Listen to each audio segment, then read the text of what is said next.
Assalamualaikum warahmatullahi wabarakatuh. Perkenalkan, nama saya Alvin Nurikami Arif, mahasiswa Universitas Islam Malang, Fakultas Ilmu Administrasi, Prodi Administrasi Publik. Saya di sini untuk mereview salah satu buku karya salah satu dosen Unisma, yaitu Bapak Hayat, yang berjudul terkait manajemen pelayanan publik. Dalam buku ini, secara singkat, Bapak Hayat menjelaskan bahwa terkait inovasi, kualitas, dan kepuasan masyarakat di era digital. Dalam dunia digitalisasi ini, teknologi harus berkembang, sehingga manusia harus dituntut untuk berinovasi dalam dunia digitalisasi, termasuk dalam pelayanan publik. Dalam buku ini, saya mereview untuk merupakan dasar pengetahuan kita untuk menjadi bahan ajar atau referensi dalam konteks pelayanan publik maupun prinsip-prinsip sebagai inovasi dalam pelayanan publik. Dalam buku ini terusus pada bab 2, yaitu ruang lingkup manajemen pelayanan publik. Dekade 2000 menandai periode penting di Indonesia dengan terjadinya perubahan mendasar dalam pengolahan tata pemerintah. Secara umum, reformasi tata pemerintah di Indonesia memiliki 3 tujuan utama, yaitu yang pertama, penataan struktur pemerintahan negara, upaya untuk merancang kembali struktur dan fungsi lembaga pemerintahan agar lebih efisien dan efektif. Yang kedua, desentralisasi pemerintahan, meningkatkan keterlibatan daerah dalam pengambilan keputusan dan pengelolaan sumber daya. Ketiga, reformasi keuangan negara, memperbaiki mekanisme pengelolaan dan keuangan negara agar lebih transparan dan akuntabel. Selain itu, di bab 2, kita juga dapat memahami terkait pelayanan publik, yaitu pelayanan publik pada dasarnya adalah rangkaian aktivitas yang dilakukan oleh lembaga birokrasi publik untuk memenuhi kebutuhan warga negara. Pelayanan publik mencakupi barang, jasa, dan administrasi. Institusi publik juga bertanggung jawab untuk menyediakan layanan secara optimal sesuai dengan tuntutan, dinamika, dan kebutuhan masyarakat negara. Dalam pelayanan publik, pada dasarnya adalah rangkaian aktivitas yang dilakukan oleh lembaga birokrasi publik. Dan ruang pelayanan publik juga mencakupi berbagai aspek seperti pelayanan administratif, pelayanan barang dan jasa, serta penerapan teknologi informasi melalui e-government. Pelayanan publik ini tidak hanya berfokus pada pemberian layanan, tetapi juga menekankan efisiensi, transparansi, dan akuntabilitas sebuah lembaga birokrasi publik.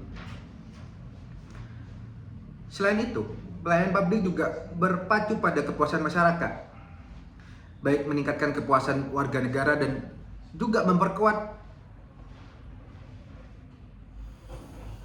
hubungan antara pemerintah dan masyarakat. Efisiensi dan elitivitas pelayanan publik yang efisien dan efektif untuk memastikan bahwa semua masyarakat tercukupi dan menerima pelayanan secara full dan terpuaskan oleh lembaga administrasi publik.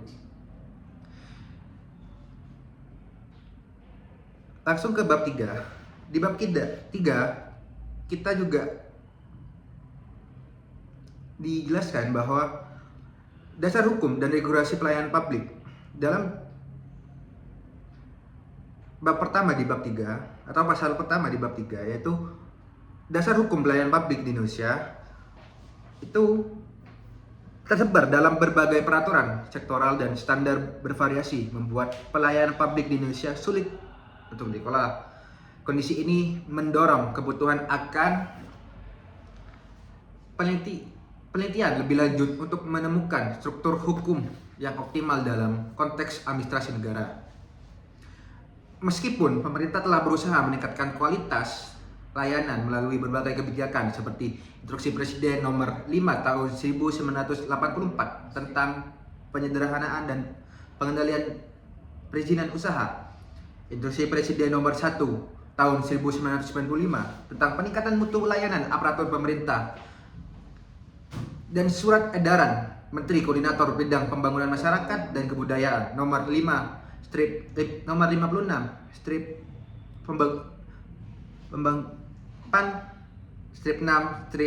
tahun 1998 tentang langkah-langkah nyata untuk memperbarui atau memperbaiki pelayanan masyarakat.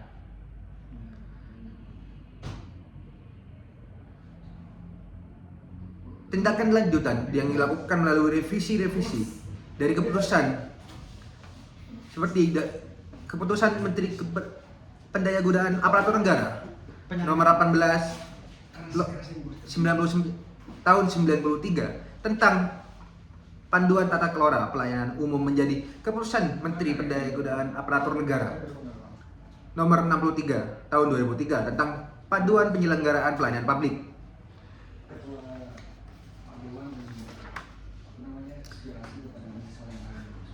Prinsip-prinsip dalam pelayanan publik yang dijelaskan pada buku ini, buku manajemen pelayanan publik, itu ada 12. Pertama, kepentingan umum dan kepastian hukum. Yang ketiga, kesamaan hak. 4, keseimbangan hak dan kewenangan. Kelima, keprofesionalan. Ke-8, keterbukaan. Ke-9, akuntabilitas dan fasilitas. Nomor 10, fasilitas dan perlakuan khusus bagi kelompok rentan, efisien, dan ke-12 itu efektivitas. Selain itu, di bab 3 kita juga diberikan pemahaman tentang regulasi pelayanan publik. Secara umum, regulasi pelayanan publik, para pakar sepakat bahwa regulasi dalam pelayanan publik harus menghasilkan layanan yang bermutu dan berfokus pada kepuasan masyarakat sebagai pemangku kepentingan utama. Dalam konteks pelayanan publik, terutama di Indonesia, regulasi ini tercermin dalam beberapa dokumen hukum, antara lain Undang-Undang Nomor 25 Tahun 2009 tentang pelayanan publik yang mengatur kerangka dasar penyelenggaraan pelayanan publik, termasuk hak dan kewajiban penyelenggara serta penerima layanan. Kedua, Peraturan Menteri Pendayagunaan Aparatur Negara dan Reformasi Birokrasi Permenpan dan RB Nomor 19 Tahun 2021 yang menetapkan bahwa standar pelayanan publik di lingkungan Kementerian Pendayagunaan Aparatur Negara dan Reformasi Birokrasi. Langsung kepada bab 4. Di sini di bab 4 kita diberikan atau dijelaskan tentang prinsip-prinsip pelayanan publik,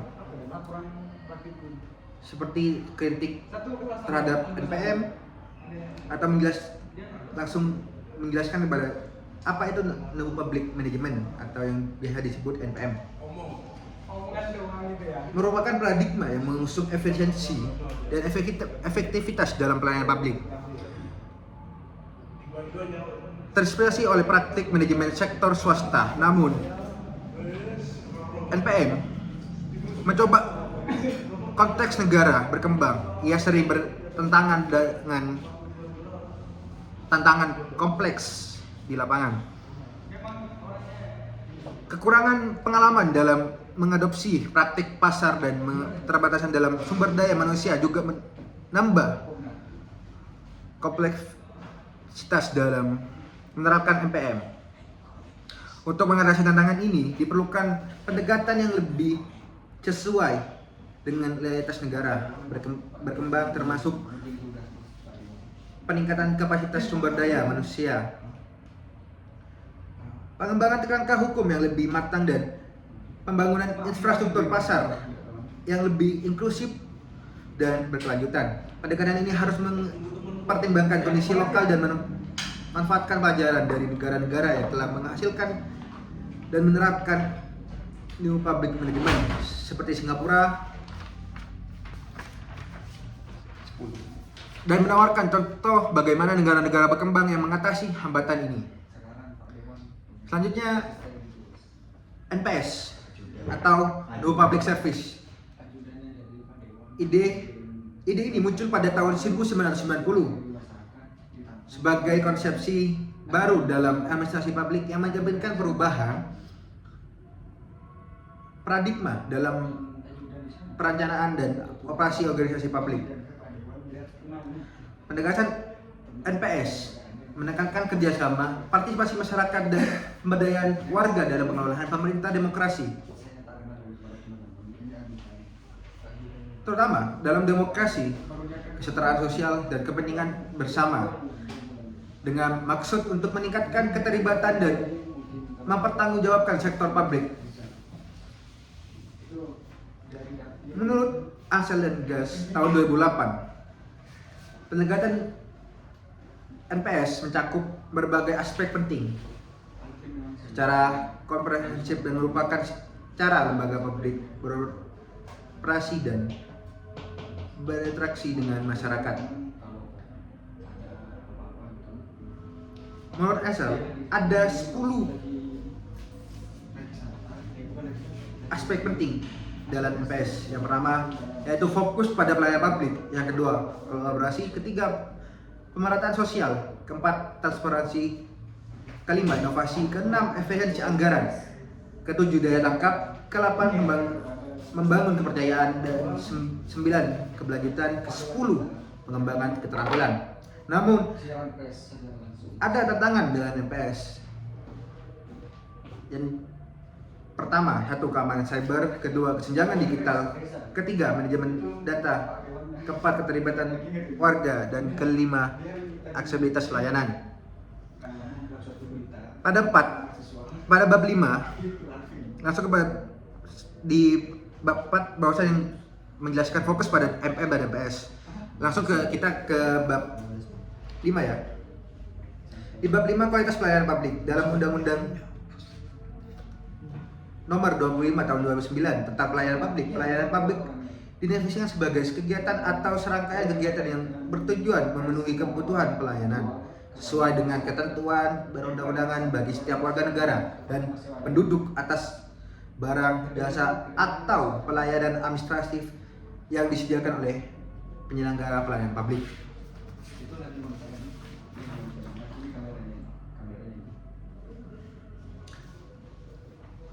Penyelenggara pelayanan publik yang sering disebut sebagai pemerintah negara memegang peran penting dalam dua fungsi utama yang menjadi dasar bagi negara, yaitu fungsi-fungsi regulasi dan fungsi pelayanan. Menurut Prof. Mahmudi, seorang pakar administratif pelayanan publik, administratif terbagi menjadi dua, yaitu pelayanan kebutuhan dasar dan pelayanan kebutuhan umum. Menurut Hamal,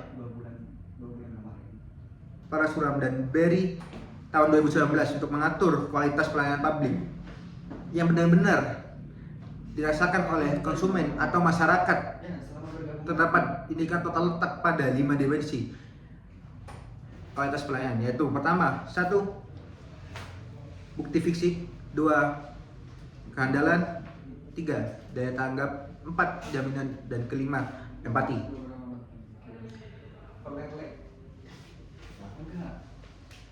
Dalam unsur-unsur pelayanan publik, di buku ini dijelaskan bahwa ada 6. Pertama, sistem prosedur dan metode. Kedua, personil.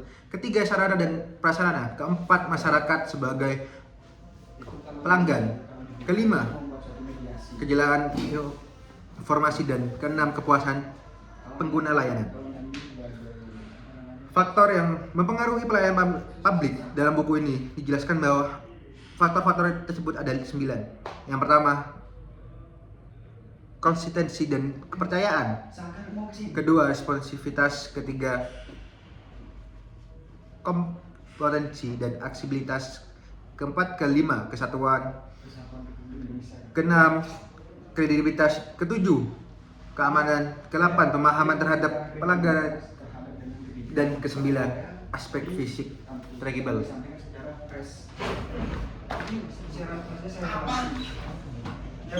Tujuan utama pelayanan prima dalam ini ada salah satu hewan juga yang memang sentral bab 6 di buku ini menjelaskan khusus pada pelayanan prima. Pelayanan prima menuju pada penyediaan layanan yang tidak hanya sangat baik, tapi juga memenuhi atau standar yang ditetapkan oleh instansi dan tanggung jawab untuk memastikan bahwa setiap aspek pelayanan dilakukan dengan keunggulan tertinggi dan orientasi pada kepuasan maksimal pada pengguna layanan. Istilah excellent service mencerminkan bahwa pelayanan yang mendekati kesempurnaan dan memberikan kepuasan kepada penerima layanan.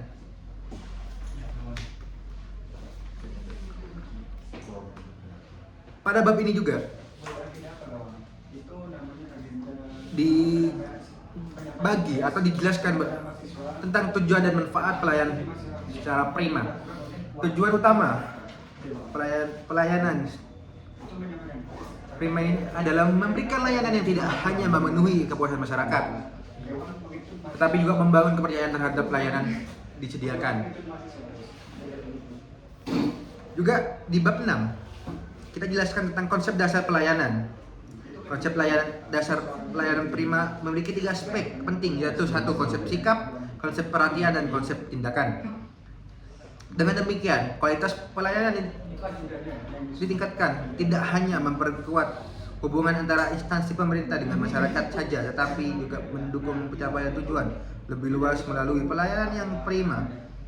Pemerintah tidak hanya membangun basis loyalitas yang kukuh, tapi juga membangun reputasi yang positif di mata publik. Masuk pada bab 7, permasalahan manajemen pelayanan publik pada era reformasi di Indonesia. Dalam pendekatan ini, pemerintah melakukan delegasi atau pengurangan aturan hanya pada sektor-sektor tertentu. Delegasi ini tidak sepenuhnya bertujuan meningkatkan efisiensi pelayanan publik, tetapi lebih berfokus pada keuntungan bisnis yang diperoleh melalui kerja sama antara pejabat negara dan perusahaan besar.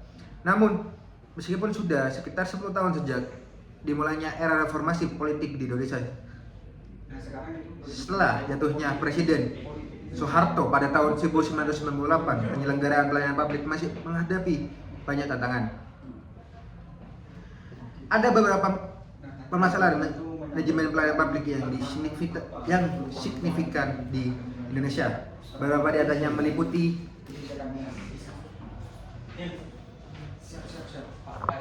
langsung pada bab 8. Di bab 8 standar pelayanan dijelaskan bahwa standar pelayanan minimal. Dalam pelayanan minimal ada istilah mengacu pada tingkat kualitas dan kuantitas layanan publik yang disediakan oleh pemerintah sebagai ukuran kepuasan masyarakat.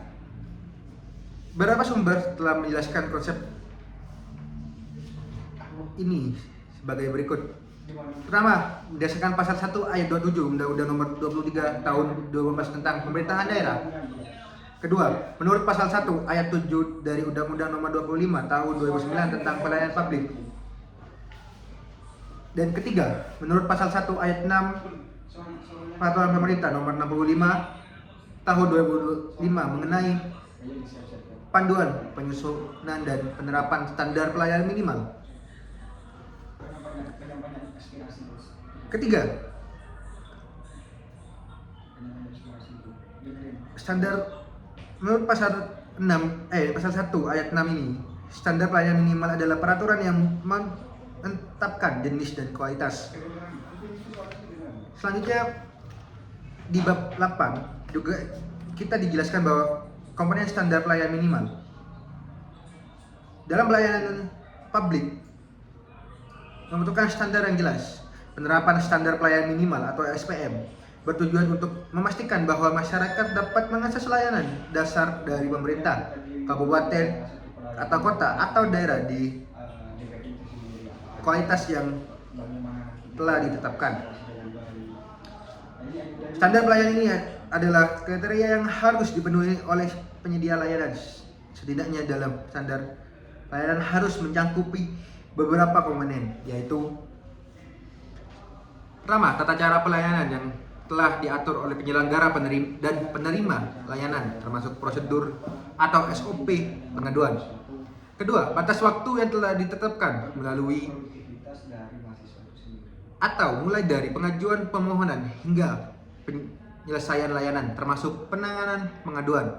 Ketiga, perincian biaya atau tarif layanan yang telah ditetapkan selama proses pemberian layanan. Keempat, produk layanan yang akan diberikan sesuai dengan ketentuan yang telah ditentukan. Kelima, penyediaan fasilitas dan infrastruktur layanan yang memadai oleh penyelenggara layanan publik. Yang keenam, penentuan kualifikasi petugas layanan harus akurat berdasarkan pengetahuan, keahlian, dan keterampilan sikap dan memberikan yang diperlukan oleh masyarakat.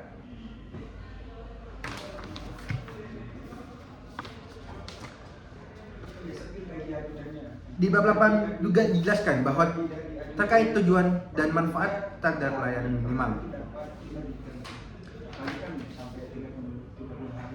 Implementasi adalah tahap di mana undang-undang diterapkan dan melibatkan kerjasama antara pihak, organisasi, prosedur, dan teknik untuk mengaktifkan kebijakan dan mencakup berbagai tujuan. Salah satu tujuan implementasi standar pelayanan minimal adalah sebagai berikut. Pertama, menjadi acuan bagi instansi pemerintah untuk memberikan layanan bagi masyarakat. Kedua, menjamin bahwa hak-hak masyarakat dalam menerima pelayanan terpenuhi.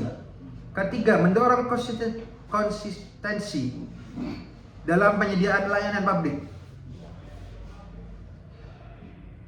Dan keempat, memastikan pertanggungjawaban instansi pemerintah dalam memberikan layanan. Dan yang terakhir, menggalang keterbukaan dan partisipasi masyarakat dalam proses penyelenggaraan layanan publik. Di bab 9, kinerja dan profesionalitas pelayanan publik. Langsung di bab 9 ini kita jelaskan ada kinerja sektor publik, SDM, dan profesionalitas.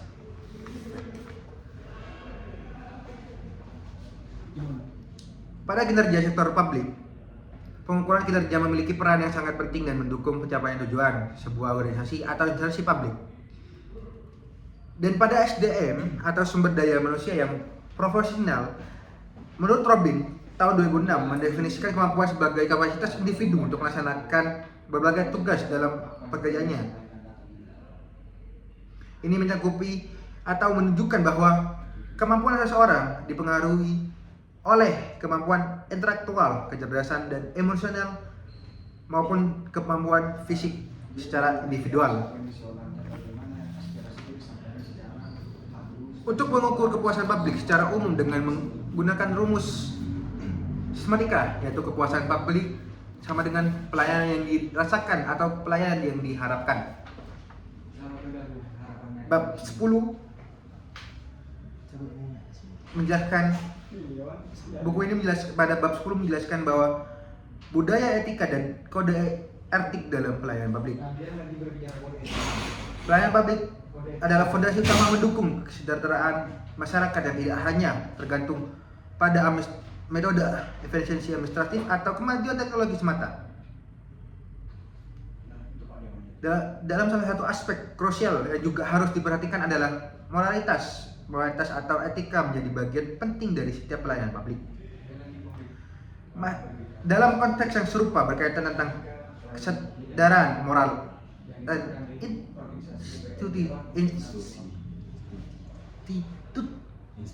Institut Dawson Amerika telah mengembangkan atau prinsip-prinsip etika dalam pelayanan publik yang juga diambil dalam Delik G tahun 2006. Di bab 10 kita juga dijelaskan tentang terkait peranan etika dalam pewujudan good governance.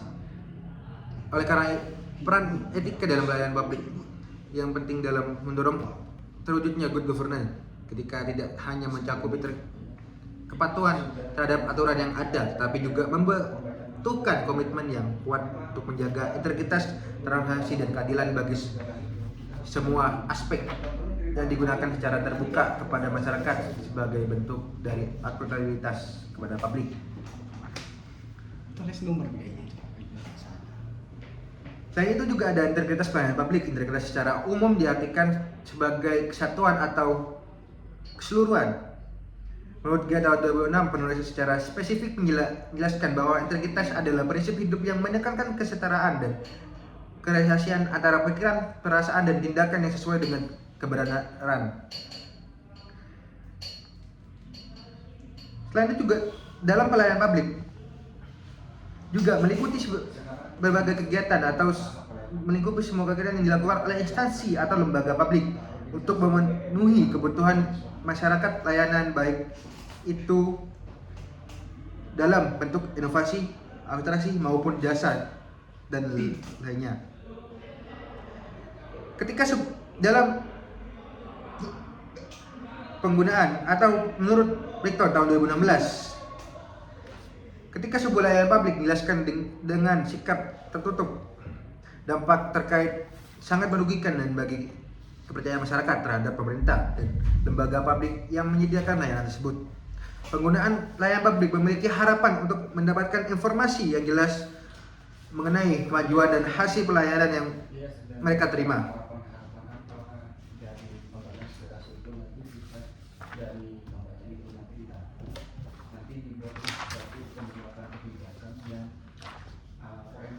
Langsung pada bab 11. Di bab 11 ini kita dijelaskan tentang transparansi, akuntabilitas, responsibilitas, dan partisipasi publik dan integritas pelayanan publik.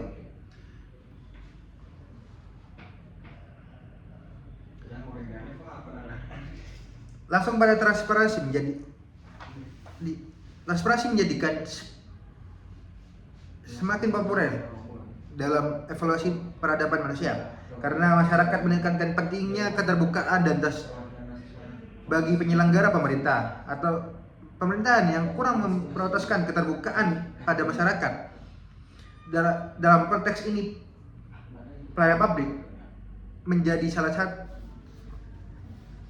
transparansi menjadi salah satu ciri khas dari governance atau good governance yang menekankan pentingnya transparansi dalam semua tahapan penyelenggaraan pemerintah dan pelayanan publik mulai dari perencanaan hingga evaluasi.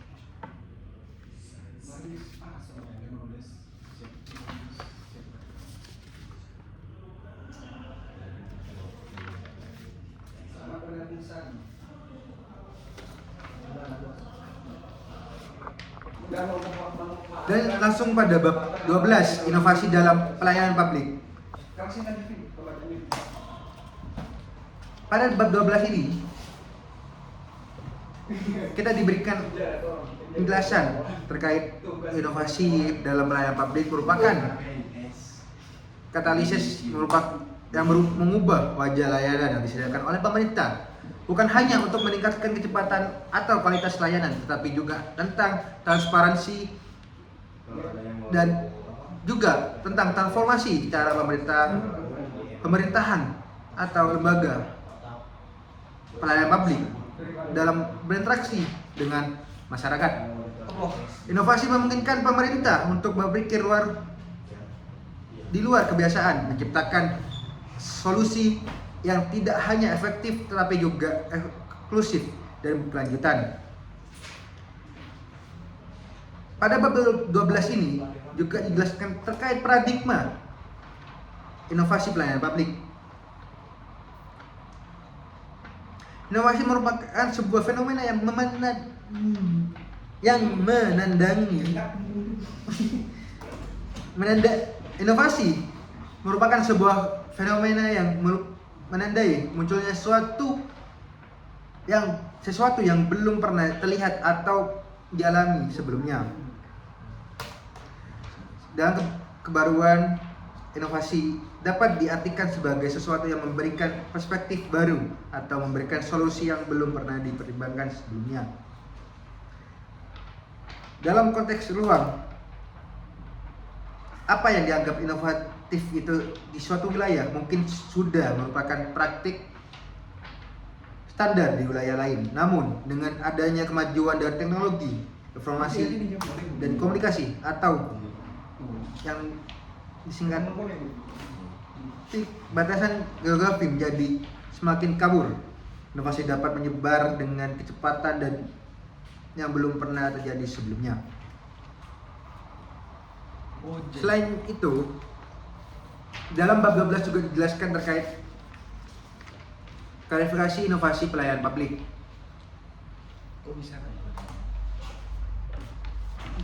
Dalam inovasi pelayanan publik juga mencakup berbagai aspek yang penting bagi masyarakat, termasuk tata kelola pemerintahan, pembangunan peningkatan kesejahteraan sosial dan penyediaan layanan langsung kepada masyarakat. Berbagai institusi seperti kementerian, lembaga pemerintahan daerah, badan usaha milik negara, semuanya memiliki peran dalam melaksanakan inovasi tersebut. Inovasi nasional merupakan peran penting dalam pengembangan ekonomi nasional. Hal ini menjadi krusial karena inovasi akan mendorong kegiatan industri dan komersial dalam kegiatan ekonomi. Strategi inovasi pelayanan publik meningkat dalam lingkup inovasi nasional demi pembangunan nasional seperti yang diuraikan oleh Lakitan tahun 2009 adalah berbagai berikut: penyelesaian teknologi, mendorong pertemuan industri, memulai lembaga intermediasi dan mendukung regulasi perundang-undangan sebagai landasan hukum untuk memfasilitasi, merangsang dan mempercepat interaksi antar pelaku inovasi nasional.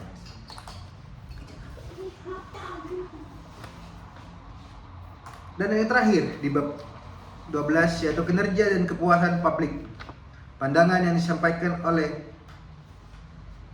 Ciptono tahun 2005 yang menekankan 4 langkah yang perlu dilakukan oleh organisasi jasa untuk mencapai dan mempertahankan kepuasan pelanggan.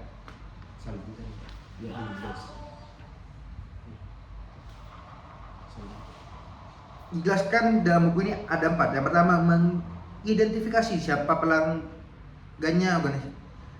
Dan kedua, memahami tingkat harapan pelanggan atau kualitas pelayanan. Yang ketiga, memahami strategi kualitas pelayanan publik. Dan keempat, memahami siklus pengukuran dan umpan balik bagi kepuasan pelanggan. Mungkin itu yang bisa saya sampaikan atau saya kumpulkan dari buku karangan Bapak Hayat terkait manajemen pelayanan publik. Terima kasih, selamat menonton dan jangan lupa subscribe.